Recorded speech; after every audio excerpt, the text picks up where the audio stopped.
네, 오늘 우리가 마가복음의 본문을 읽었습니다. 마가복음에는 예수님께서 제자를 부르시고 제자를 삼으시는 장면이 세 번에 걸쳐서 등장합니다. 그래서 앞에서부터 차례차례 1장, 2장, 3장 이 세 번에 걸쳐서 등장하는데요. 1장에서는 어떤 내용이 있냐면 여러분과 제가 잘 알고 있듯이 시몬, 나중에 예수님께서 베드로라고 이름 지어주시죠. 시몬과 안드레가 이제 물고기를 잡기 위해서 그물을 던질 때에 예수님께서 또 그 그물을 기울 때에 예수님께서 이렇게 말씀하십니다. 나를 따라오너라. 내가 너희로 사람을 낚는 어부가 되게 하리라 하고 말씀하십니다. 그리고 거기에서 조금 더 가셔서 이제 우레의 아들들이라고 불리죠. 세베대의 두 아들 야고보와 요한을 또한 부르시는 장면이 1장에 등장합니다. 2장은 방금 전에 우리가 읽은 본문이죠. 여기에서는 세리인 알페오의 아들 레위를 예수님께서 부르십니다. 나를 좇으라 하니까 그가 예수님을 따라왔고 그가 제자가 됩니다. 3장에 가서는 이제 마지막 최종편이죠. 산에 오르시고 예수님께서 거기에서 자기가 원하는 자들, 예수님께서 제자 삼기를 원하시는 자들을 불러서 12명의 제자로 세우시는 장면이 등장합니다. 그 중에서 특별히 오늘은 우리가 2장에 이 알페오의 아들 세리인 레위를 부르신 장면을 집중적으로 한번 살펴보도록 하겠습니다. 그 이유는 이 레위를 부르시는 장면이 단지 한 명의 제자 이 알페오의 아들 레위를 부르신 데서 그치는 것이 아니라 이곳에 예수님의 사역과 또 교회의 의미가 담겨있는 특별한 의미와 목적을 발견할 수 있기 때문입니다. 그 다음에 먼저 우리가 이 알페오의 아들 레위가 어떤 사람인가 하고 한번 살펴볼 필요가 있겠죠. 이 알페오의 아들 레위, 우리가 한번 보면은요, 이 다음에 등장하는 3장에 예수님의 제자들의 명단이 쭉 등장하는데 거기에 이 알페오라는 이름이 등장합니다. 그래서 뭐라고 되어 있냐면 3장 18절을 보시면 알페오의 아들 야고보라는 사람이 등장합니다. 그래서 어떤 이들은 이 아버지의 이름이 같으니까 알페오의 아들 레위가 곧 알페오의 아들 야고보와 동일 인물이지 않을까 하고 추론하는 그러한 사람들도 있습니다. 그런데 저는 이 의견은 조금 우리가 받기는 어렵다고 생각합니다. 왜냐하면 이 당시에 유대 사회는 동명이인들이 굉장히 많았던 것이거든요.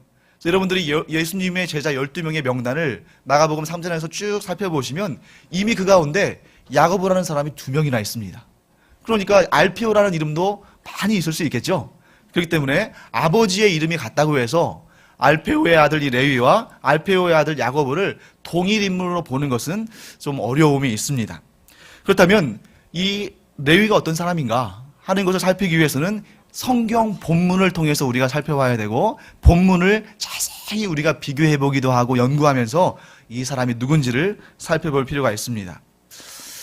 사람의 이름을 떠나서 예수님께서 세리를 제자로 부르신 이 사건은 공간복음서에 모두 등장합니다. 여러분들이 아시다시피 공간복음 하면 요한복음을 제외한 마태, 마가, 누가복음이죠. 이 공간복음서 마태복음 9장에 또 오늘 읽은 마가복음 2장에 그리고 그 다음에 나오는 누가복음 5장에 예수님께서 세리를 제자로 부르시는 장면이 모두 등장합니다. 근데 그 본문들을 자세히 살펴보면 예를 들어서 이름이 조금 다르기도 하고 다르다기보다는 좀 다른 표현으로 썼고 그리고 몇몇 단어들을 조금 다른 표현을 쓰긴 했습니다만 그러나 각각 다른 기록자들 마태, 마가, 누가 이 각각 다른 기록자들이 기록한 것에 비하면 너무나도 놀랄 정도로 90% 이상 거의 100% 가까이 정교하게 일치하는 진술을 우리가 보게 됩니다. 거기에서 그치지 말고 우리가 성경의 어떤 내용이 과연 같은 사건인가 마태복음, 누가복음 또 이 마가복음 이런 곳에 비슷해 보이는 이런 사건들이 과연 같은 사건인가 같은 기사인가를 살펴보려면 보다 넓은 문맥 가운데서 살펴볼 필요가 있습니다. 그래서 우리가 이 세리를 제자로 부르신 그 본문을 전후해서 이 내용들을 비교해 보면 거기서 또 놀랄 만한 사실을 발견합니다. 그 구조와 내용과 주제에 있어서 완벽하게 일치하는 모습을 보게 되는 것입니다. 세리를 제자로 부르시는 바로 그 앞의 문맥은 무슨 내용이 나오냐면 예수님께서 중풍병자를 고치시는 내용이 나옵니다. 그리고 이 세리를 제자로 부르신 그 단락 바로 다음의 문맥을 보시면 이 요한의 제자들과 바리새인들이 금식하는데 왜 예수님 당신의 제자들은 금식하지 않는가 하는 금식에 관한 논쟁들이 또 등장합니다. 물론 이제 어떤 분은 이렇게 생각하실 수 있겠죠. 예수님께서 고쳐주신 중풍병자가 얼마나 많을 텐데 그 중풍병자를 고치신 사건을 그것을 같은 것으로 볼 수 있는가? 그런데 그 본문 중풍병자를 고치시는 이 세리를 부르시기 전에 그 사건은 동일한 사건으로밖에 볼 수 없는 아주 특별함이 있습니다. 왜냐하면 예수님께서 그냥 중풍병자를 고치신 것이 아니라 그 중풍병자를 사람들이 데리고 왔을 때에 그들의 믿음을 보시고 소자야 내 죄가 용서함을 받았다라고 말씀하십니다. 그래서 뭘 의미하냐면 단지 예수님께서 기적을 바라셔서 중풍병을 고쳐주신 것에 그치는 것이 아니라 예수님께서 자신의 정체성을 드러내신 것입니다. 인자는 즉 예수 그리스도는 죄사함의 권세를 가지고 있는 하나님의 아들이시며 곧 메시아다 하고 자기의 정체성을 드러내시는 것입니다. 이 얘기를 듣고 바리새인들과 이 당시의 유대인들이 뭐라고 말합니까? 참담하도다. 저가 어찌하여 저가 누구간데 죄를 사할 권세가 있단 말인가? 그러나 예수님은 자신의 정체성을 그렇게 드러내셨습니다. 그리고 나서 이 중풍병자에게 내 침상을 들고 집으로 가거라 하고 말씀하시고 그 병을 고쳐주시는 그 장면이 등장합니다. 이런 좁은 이 본문 자체 내에서의 증거와 또 보다 넓은 문맥 가운데서 증거를 다 우리가 연구하고 바라볼 때에 마태복음 9장, 마가복음 2장, 그리고 누가복음 5장에 등장하는 세리를 제자로 부르시는 이 예수님의 부르심은 동일한 사건이고, 그렇기 때문에 마태복음에 등장하는 이 마트라는 세리와 또 오늘 본문에 등장하는 알페오의 아들 레위가 동일 인물이고 그들은 한 명의 제자를 지칭하는 것이라고 보게 됩니다. 그래서 어떤 학자들은 이렇게 얘기합니다. 원래 이 세리의 본명은 레위였는데 그가 예수님을 만나면서 그 이름을 마태로 바꿨다는, 마태로 지칭했다는 그런 의견을 제시하기도 합니다. 상당히 일리가 있습니다. 왜냐하면 이 레위라는 이름의 뜻은 연합한 자 이런 뜻인데요. 마태라는 이름의 뜻은 뭐냐면 하나님의 선물, 여호와의 선물 이런 뜻을 가지고 있기 때문입니다.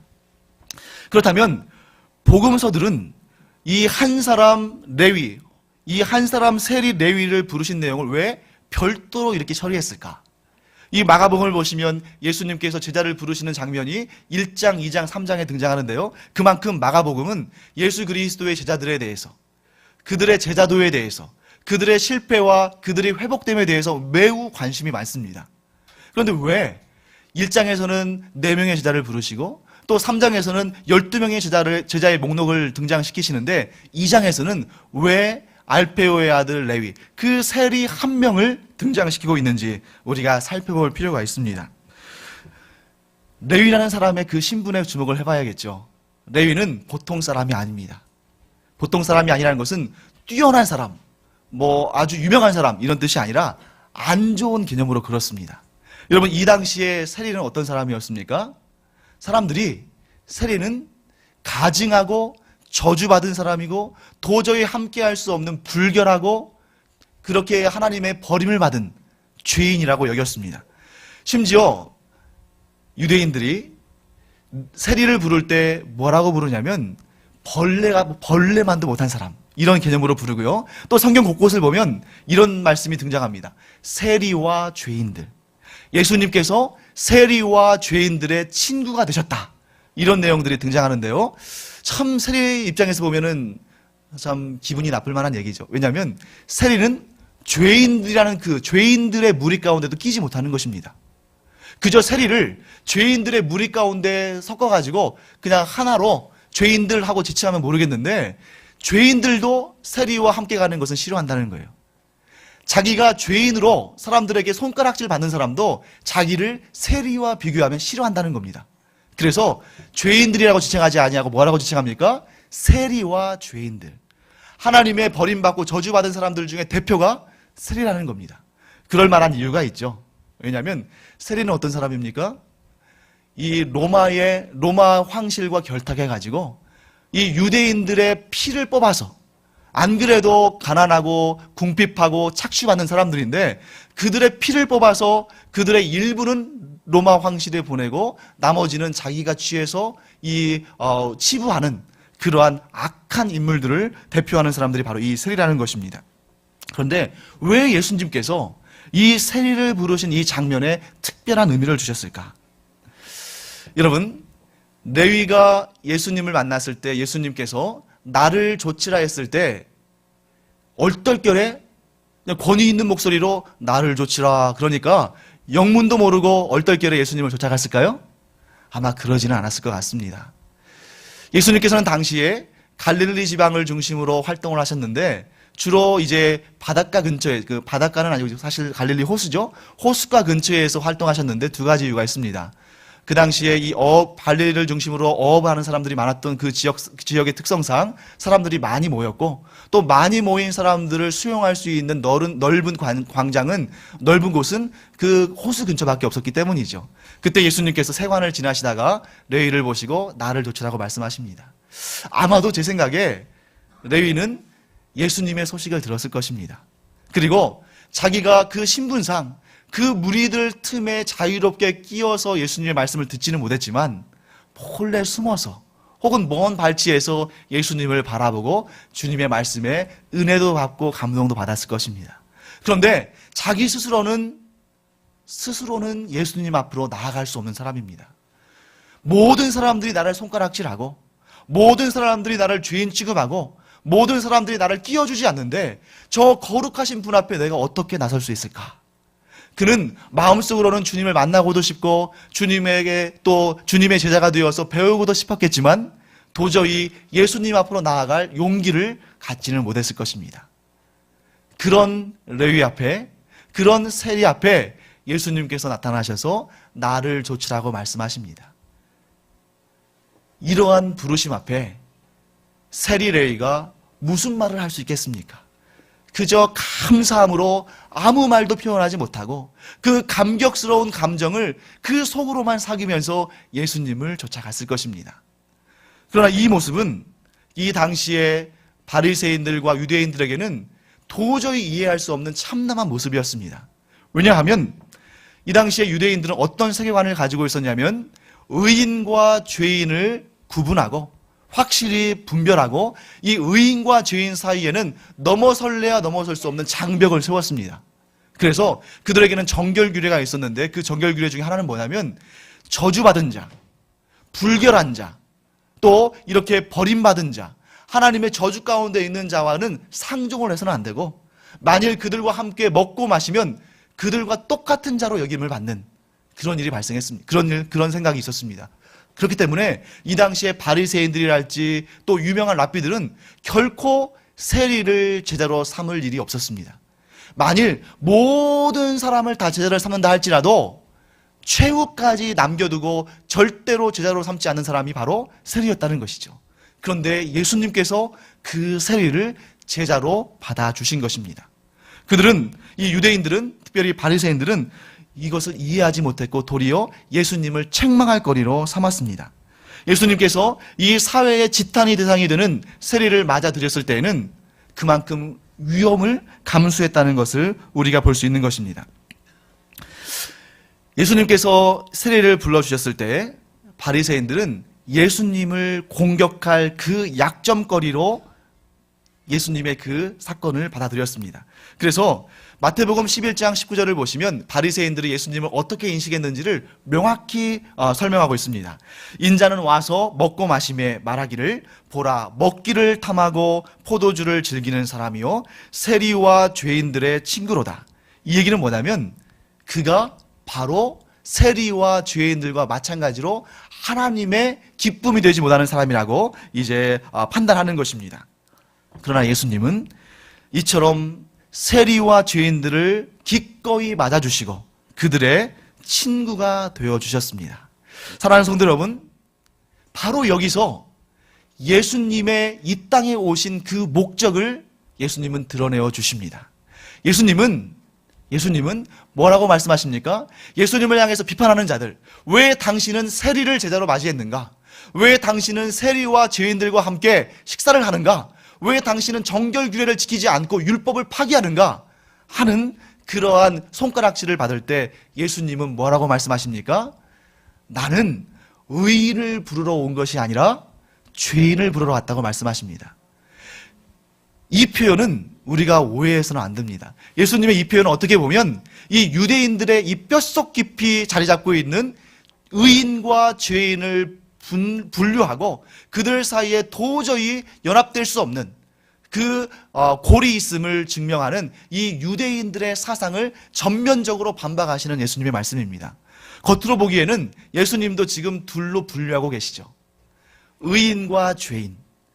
바리새인들과 유대인들은 의인과 죄인 중에 의인을 하나님께서 택하시고 죄인은 버리신다고 생각하였지만 여러분들 표면적으로 보면 예수님의 말씀은 의인과 죄인 중에 죄인을 선택하시겠다.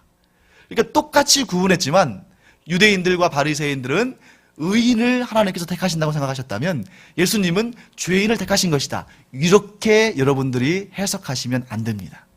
예수님의 말씀의 핵심은 뭐냐면 바로 성경 전체를 흘러오는 그 메시지를 완성시키신 것입니다. 성경은 뭐라고 말씀하십니까? 의인은 없나니 하나도 없으며 바리새인들아, 유대의 종교 지도자들아, 너희는 스스로 의인이라고 생각하지만 그러나 의인은 없고 의인은 이 세상에 아무도 없다. 너희들도 죄인이다. 너희들이 손가락질하는 이 세리들과 죄인들만 죄인이 아니라 너희도 죄인이다. 그러므로 너희도 내가 필요하고 나는 이 세상의 모든 사람을 구원하기 위해 온 메시아다 하고 예수님의 정체성을 드러내시는 것입니다. 뿐만 아니라 이 세리를 부르시는 장면은 예수님께서 이제 머리가 되시고 장차 이루어질, 이 땅에 이루어질 교회의 모습을 보여주시는 것입니다. 사랑하는 성도 여러분, 교회 안에는 그 어떤 차별이나 그 어떤 분류나 그 어떤 구분도 없는 줄로 믿습니다. 교회 안에는 돈을 많이 가진 자나 적게 가진 자나, 많이 배운 자나 적게 배운 자나, 권력이 있는 자나 없는 자나 그런 구분은 무의미합니다. 오직 하나, 나를 조치라 하신 그 예수님의 말씀에 믿음으로 반응하는 자들만이 이 교회의 성도로 부름받은 것입니다. 그러므로 우리는 이 세리 마태가 또 세리 레위가 부름받은 이 본문을 보면서 그를 나로 여기는 그 은혜가 있으시기를 간절히 축원합니다.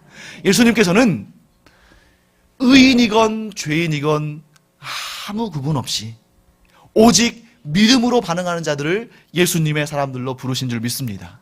그 사람들의 모임이 바로 교회인데 우리가 그 예수님의 뜻을 멀리하고 우리 가운데 당을 짓는다거나 우리 가운데 형제와 자매를 판단하는 그런 마음이 있다거나 정죄하거나 나와 저 사람 사이에는 건널 수 없는 강이 있다고 스스로 그 사람과 화해하는 것을 포기하거나 미워하거나 이런 모든 것은 예수님께서 뜻하신 교회의 모습이 아닙니다.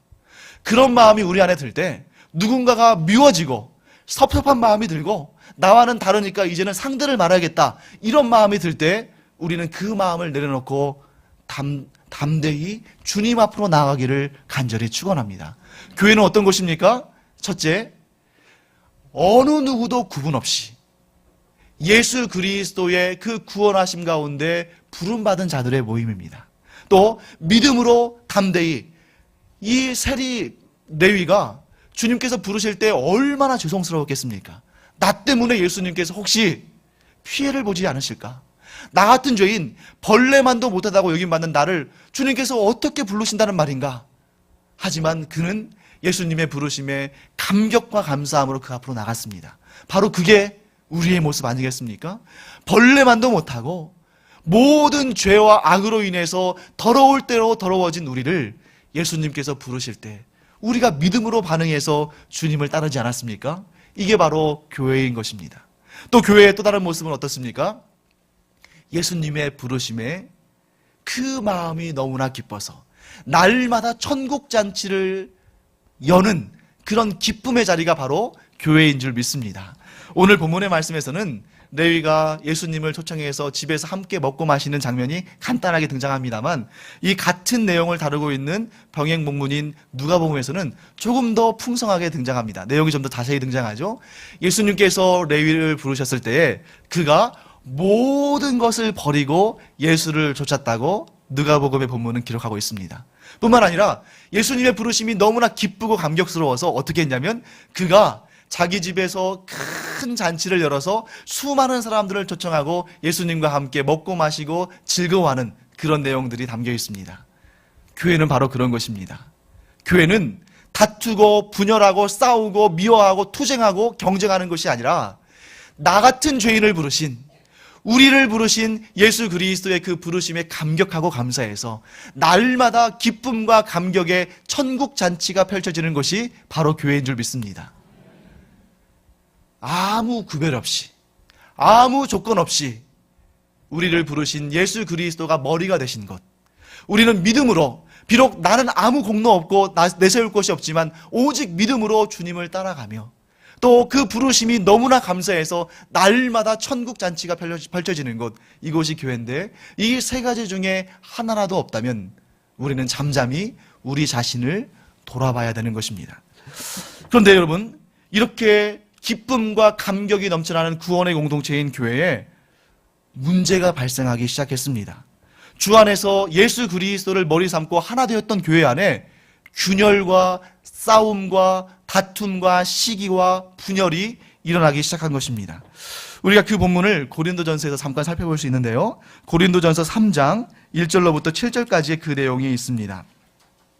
고린도전서 3장 1절부터 7절까지 제가 가지고 있는 성경은 신약성경 265페이지 정도에 있습니다. 고린도전서 3장 1절로부터 7절까지 말씀입니다. 한번 우리 교독해 보실까요? 제가 먼저 1절 읽겠습니다. 형제들아, 내가 신령한 자들을 대함과 같이 너희에게 말할 수 없어서 육신에 속한 자 곧 그리스도 안에서 어린아이들을 대함과 같이 하노라. 내가 너희를 젖으로 먹이고 밥으로 아니하였노니 이는 너희가 감당치 못하였음 이거니와 지금도 못하리라. 너희가 아직도 육신에 속한 자로다. 너희 가운데 시기와 분쟁이 있으니 어찌 육신에 속하여 사람을 따라 행함이 아니리요.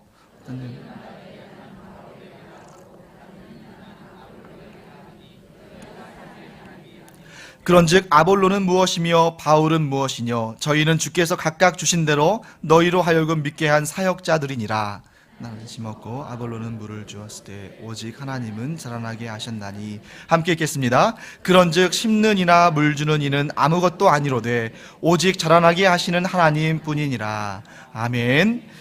육체의 소욕을 벗어나서 성령의 충만함으로 예수 그리스도 안에서 하나 되었던 믿음의 공동체 안에서 서서히 육체의 소욕들이 일어나기 시작합니다. 바울파가 갈라져 나갑니다. 아볼로파가 생겨났습니다. 또 이 본문에 등장하지 않습니다만 베드로파, 또 어떤 사람들은 심지어 이 모든 분파들을 다 무찌르고 우리가 우뚝 서리라 하는 마음으로 최종적으로 이 종결자의 의미로 우리는 그리스도파다 이렇게 주장하는 사람들이 일어나기 시작했습니다. 예수님께서 그것을 기뻐하셨을까요? 자기 이름을 세운 분파가 나타났다고 좋아하셨을까요?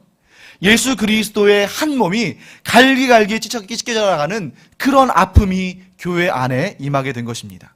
왜 이런 일이 발생했을까요? 우리가 레위를 부르시는 그 장면에서 살펴보지 않았습니까? 이 감격과 믿음과 이 기쁨의 공동체가 예수 안에서 하나가 되는 그 어떤 분열과 다툼도 없이 모든 사람이 아무 조건 없이 예수를 영접하면 그 안에 속하게 되는 이 예수 공동체가 갑자기 분열되고 찢겨지기 시작한 것입니다. 왜 그랬을까요? 우리는 이렇게 결론 내릴 수 있습니다. 그들이 복음을 전하고 교회를 세우기 위해서 열심히 뛰고 일했으나 어느 순간 머리 되신 예수님을 바라보지 않았다는 것입니다. 그들의 머리가 예수님이 아니라 바울이 되고 아볼로가 되고, 그들은 원치 않았습니다만 사람들이 그들을 우두머리로 세우고 분열하기 시작했습니다. 그들이 예수를 바라보지 않자 사단이 그 틈을 비집고 들어온 것입니다. 사단의 최고의 목적은 무엇입니까? 우리를 하나님으로부터 떼어놓는 것입니다. 다시 죄와 사망의 권세로 들어가게 만드는 것입니다. 우리가 예수를 바라보지 않을 때 사단은 우리의 틈을 타고 자기의 목적을 달성하기 위해서 온갖 계략을 다합니다. 그때 대표적으로 사단은 우리를 파멸시키기 위해서 두 가지 전략을 사용합니다. 그 첫 번째 전략은 무엇이냐면, 우리가 예수를 바라보지 않을 때에 사단은 우리로 하여금 남을 바라보게 합니다. 그리고 그 남을 바라볼 때에 그를 판단하고 정죄하게 만듭니다. 사랑하는 성도 여러분, 우리가 예수를 바라보지 않을 때, 우리가 날마다 예수를 쫓아가고 예수를 바라봐야 되는데, 우리가 예수를 바라보지 않으면 어떤 변화가 생겨나냐면 우리 안에 있는 이 옛사람의 본성이 다시금 드러나기 시작합니다. 우리의 그 옛사람의 본성이 다시금 우리 안에서 치고 올라와서 예수님께서 앉으신 그 주인의 자리에 내 자신을 올려놓게 됩니다. 내 자신이 그 주인의 자리에 앉으면 또 어떤 현상이 일어납니까? 그 주변에 있는 모든 사람들을 판단하고 정죄하고 내치기 시작합니다. 자기와 경쟁할 만하다 싶으면은 그 사람을 또 치고 그 사람을 제거하려고 합니다. 어떻게 해서든지 내가 그 사람의 어깨를 밟고 그 머리 위에 서려고 하는 것이 바로 인간의 본성인 것입니다. 사랑하는 성도 여러분, 우리에게도 불현듯 이런 모습이 일어나지 않습니까? 우리에게도 누군가 다른 형제가, 자매가 판단되어지고 그가 하는 모든 일들이 보기 싫어지고 그를 정죄하는 마음이 생기지 않습니까? 그 순간은 바로 우리가 예수를 바라보기를 멈춘 순간입니다. 사랑하는 성도 여러분, 우리는 어떤 상황에서든지 간에 어떤 때이든지 간에 예수를 바라보기를 그치지 않기를 간절히 축원합니다. 예수를 바라보는 것을 그치지 않으면 사단이 틈을 탈 수가 없습니다. 그러나 우리가 잠깐 한눈을 팔고 예수를 바라보지 않을 때 내 육신 안에 있는 이 소욕이 예수 그리스도의 자리를 차지하고 남을 판단하고 정죄하고 분열짓는 그런 모습을 보게 된다는 것입니다. 사랑하는 성도 여러분, 예수님께서는 우리로 하여금 두세 명 혹은 그 이상 모이라고 말씀하셨습니다. 모이는 것을 패하지 말라고 말씀하십니다. 그러나 두세 명 혹은 그 이상 모이는 그 모임은 예수를 바라보고 예수의 말씀을 붙들고 예배하고 봉사하고 섬기는 그 일을 위해서 모여지는 것이지, 그 자리가 헐뜯고 뒤에서 수근거리고 정죄하고 판단하는 자리로 예수님께서 불러주신 자리가 아닌 줄 믿습니다. 그러므로 우리의 이 교회 안에서 우리는 어떤 모임으로 모이든지 간에 예수를 바라보는 모임, 하나님을 경배하는 모임, 서로 격려하고 사랑하고 하나 되는 모임으로 그 모임을 만들어 가시는 여러분과 제가 되기를 간절히 축원합니다. 우리 한 사람 한 사람이 그와 같을 때 교회의 원래의 모습, 예수님께서 뜻하신 그 교회의 모습을 회복할 줄 믿습니다. 그러나 이 일이 그렇게 쉬운 일은 아니죠.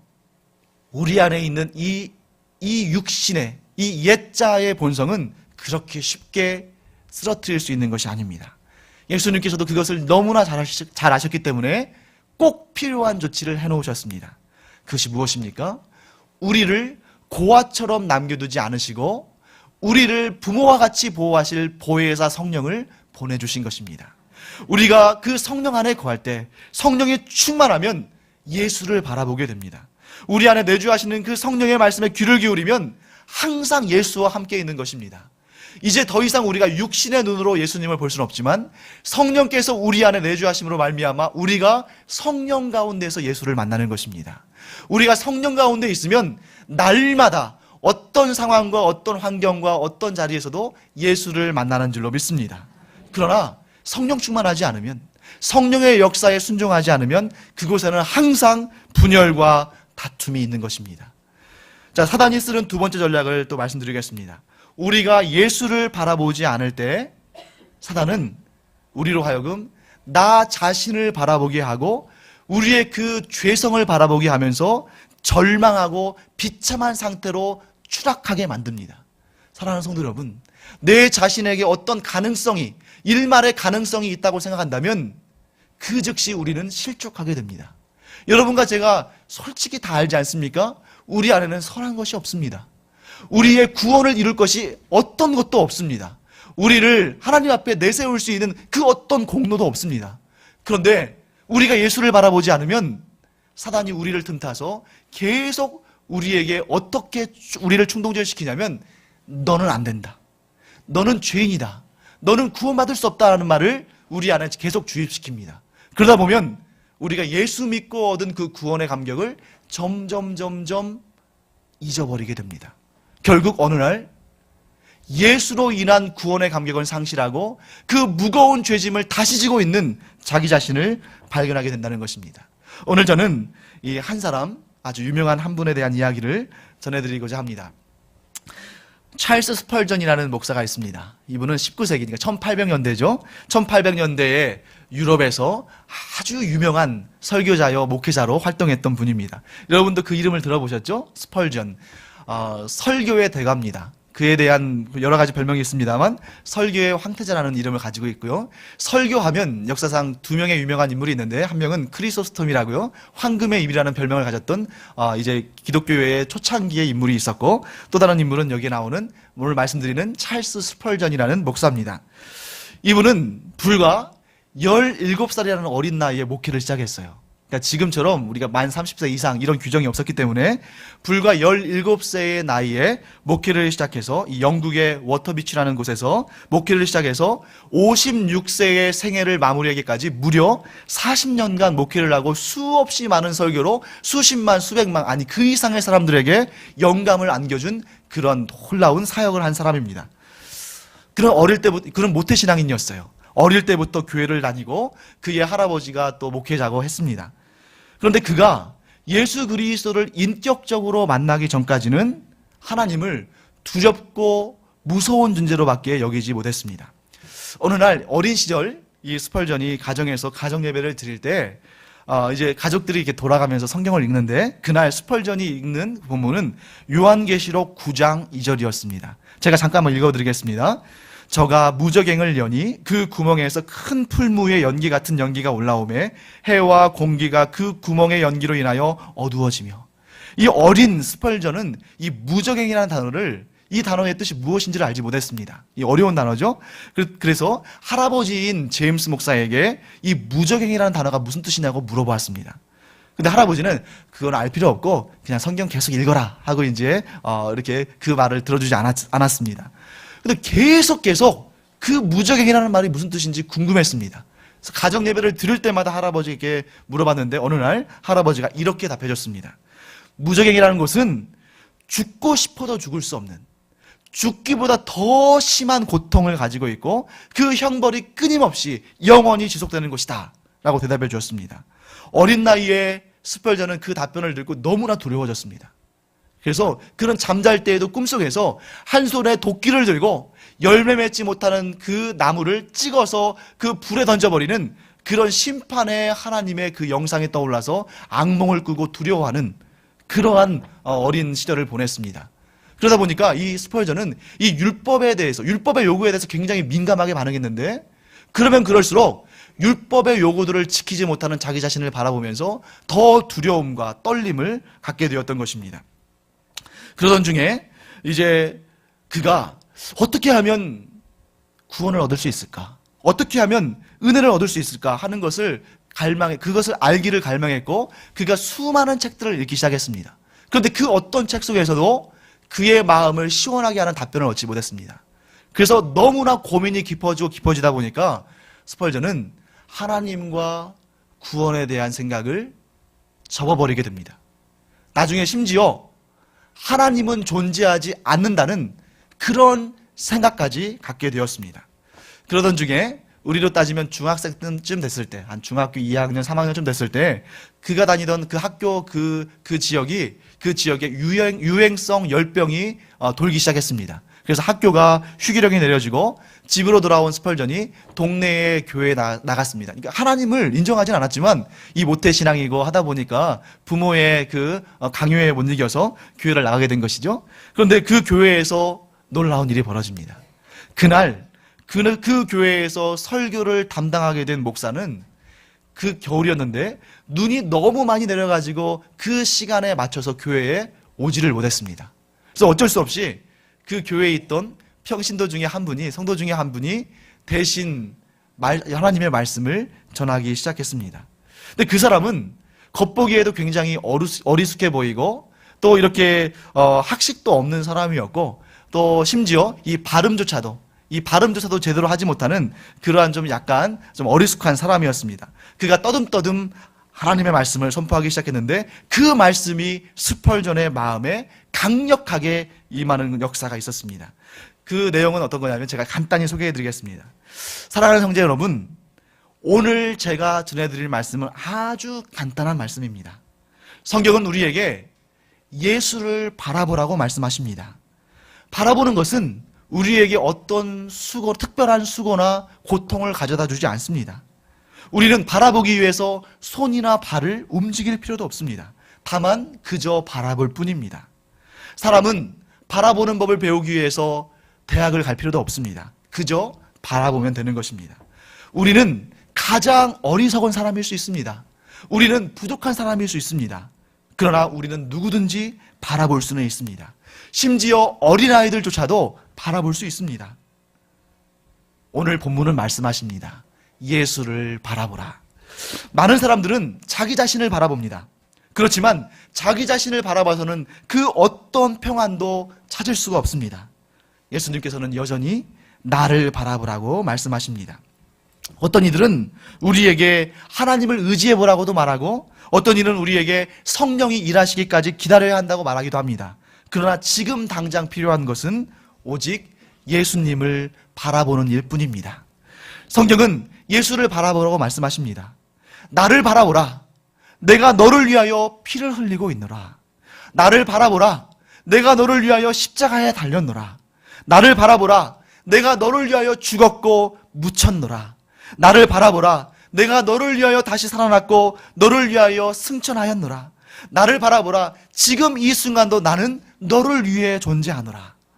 이 말씀을 듣고 스펄전은 지금까지 그가 그토록 갈망했던 구원의 확신을 그 자리에서 얻게 되고, 그 이후로 그의 인생을 예수께 내어드리는 삶을 살게 됩니다. 사랑하는 성도 여러분, 이게 바로 오늘 우리에게 주시는 메시지 아니겠습니까? 우리가 아무리 열심히 일을 해도, 우리가 아무리 잘 배우고, 우리가 아무리 성경을 많이 읽고, 우리가 아무리 열심히 봉사해도 예수를 바라봄이 없이는 그는 그리스도인이 아닙니다. 우리가 예수를 바라보면 그 자리에서 나를 위해 사시고, 나를 위해 죽으시고, 나를 위해 부활하시고, 나를 위해 역사하시는 예수 그리스도를 만나지만, 우리가 그 예수를 놓치고 예수를 바라보지 않으면 내 힘으로 살아가야 되는 비참한 인생으로 전락하게 되는 것입니다. 사랑하는 성도 여러분, 우리는 이 시간 딱 한 가지를 기억하기를 원합니다. 어느 곳에 있든지 무엇을 하든지 예수를 바라보시기를 간절히 축원합니다. 예수를 바라보지 않으면 남이 보이고 내가 보입니다. 남을 바라볼 때 우리가 그를 판단하고 정죄하고 이렇게 분열하는 그런 모습으로 나갈 수 있습니다. 또 나를 바라보면 내 힘으로 도저히 어찌할 수 없는 죄인의 본성을 바라보며 우리가 절망에 빠질 수밖에 없습니다. 그러나 우리가 예수를 바라보면 내위와 마찬가지로 정말 사람들에게 손가락질 받고 벌레만도 못한 자로 여김받는 나를 구원하신 그 예수의 능력을, 그 은혜를, 그 사랑을 체험하게 됩니다. 사랑하는 성도 여러분, 우리가 끊임없이 예수를 바라보는 은혜가 있으시기를 간절히 축원합니다. 바라만 봐도 행복한 사람, 마냥 사랑스러운 사람, 다 주고도 더 주고 싶은 사람, 함께함이 즐거운 사람, 예수 안에 있는 우리가 그런 사람입니다. 행복의 시작, 예수 그리스도.